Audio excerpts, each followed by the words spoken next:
Mohon perhatian kepada para pencinta Nabi dan sahabat agar bersiap-siap mendengarkan kisah berikut ini. Selamat mendengarkan.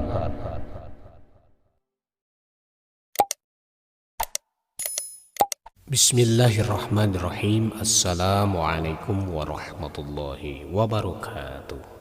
Alhamdulillah, sahabat dari Yasi Channel, kita masih diberikan kesempatan. Mata dapat melihat, telinga dapat mendengar, mulut dapat berbicara, dan banyak sekali nikmat-nikmat yang telah Allah berikan kepada kita. Untuk itu, semoga kita diberikan kekuatan untuk mensyukuri nikmat-nikmat tersebut.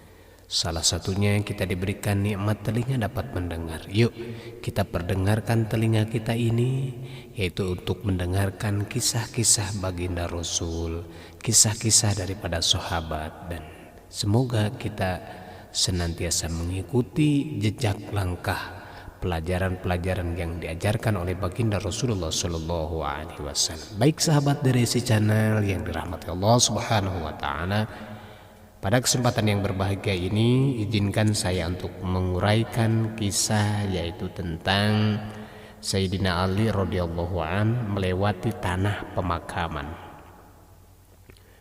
Kumail radhiyallahu an, yaitu salah seorang sahabat, bercerita, pada suatu hari saya bersama Ali radhiyallahu an sedang berjalan, lalu sampailah di suatu hutan. Di sana ada sebuah kuburan. Beliau pun mendekatinya sambil berkata, "Wahai penghuni kubur, wahai kaum yang menghuni di tempat sunyi ini, wahai yang berbau busuk, wahai yang penuh dengan ketakutan, bagaimanakah keadaanmu di alam sana?" Selanjutnya beliau berkata, "Sedangkan keadaan kami di sini setelah kepergianmu semua, hartamu telah habis, istrimu telah menikah lagi dengan yang lain. Inilah berita kami sekarang. Ceritakan sedikit tentang keadaanmu." Seraya menoleh kepada saya, beliau berkata, "Wahai Kumal, andaikan mereka diizinkan untuk berbicara dan penghuninya sanggup untuk berbicara, maka mereka akan menjelaskan bahwa sebaik-baik perbekalan ialah takwa." Setelah berkata demikian, beliau menangis bercucuran air matanya. "Wahai Kumail, kubur merupakan tempat menyimpan segala jenis amal perbuatan manusia. Tetapi kita akan menyadari hal ini hanya setelah maut menjemput kita, setelah mengalami kematian menjemput kita. Dan kematian itu akan datang kepada semua orang. Kematian itu tidak diperuntukkan untuk anak-anak, tidak diperuntukkan untuk remaja, nenek-nenek, kakek-kakek, tetapi semua-muanya maut akan menghampiri kita. Tidak tahu kapan dan di mana, dalam keadaan apa, akan tetapi pasti yang namanya kematian akan menghampiri kita.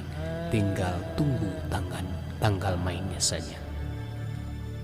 Sahabat dari Yasi Channel yang dirahmati Allah Subhanahu Wa Taala, pelajaran dari kisah di atas: jika seseorang beramal soleh atau jahat, maka perbuatan tersebut akan tersimpan di dalam kubur, sebagaimana tersimpan dalam sebuah kotak simpanan. Mengenai hal ini telah banyak dijelaskan dalam berbagai hadis, bahwa perbuatan baik itu akan datang dengan berupa seseorang yang berwajah tampan. Ia akan menjadi sahabat dan penghibur hati si mayit. Sebaliknya, perbuatan buruk akan datang dengan berupa sesuatu yang buruk rupa, berbau busuk, dan hanya akan menambah kesengsaraan si mayit. Sabda Nabi Shallallahu Alaihi Wasallam dalam sebuah hadis, ada 3 hal yang mengiringi manusia sampai ke kuburnya. Yang pertama adalah hartanya, sebagaimana kebiasaan orang Arab, kaum kerabatnya, dan amal perbuatannya. 2 benda, yaitu harta dan keluarganya, dan kembali setelah acara penguburan selesai. Dan yang tinggal bersamanya hanyalah amalnya.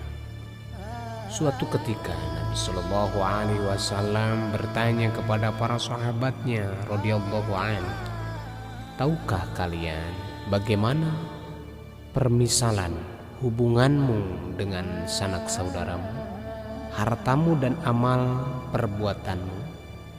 Para sahabat radhiyallahu an ingin mendengarkan penjelasan dari beliau sallallahu alaihi wasallam. Nabi sallallahu alaihi wasallam pun berkata, hubungan itu diumpamakan seperti seseorang yang mempunyai 3 orang saudara. Ketika menjelang kematiannya, maka ia memanggil sanak saudaranya. Lalu ia berkata kepada mereka, wahai saudaraku, bukankah engkau telah mengetahui bagaimana keadaanku sekarang? Maka bantuan apakah yang dapat engkau berikan kepadaku? Saudaranya yang pertama menjawab, aku akan menyayangimu, aku akan berusaha untuk mengobatimu, dan aku akan menjagamu, dan segala pelayanan yang engkau butuhkan aku akan melayaninya. Kalau engkau meninggal dunia, maka aku akan memandikanmu, mengkafanimu, serta mengusungmu ke kuburan.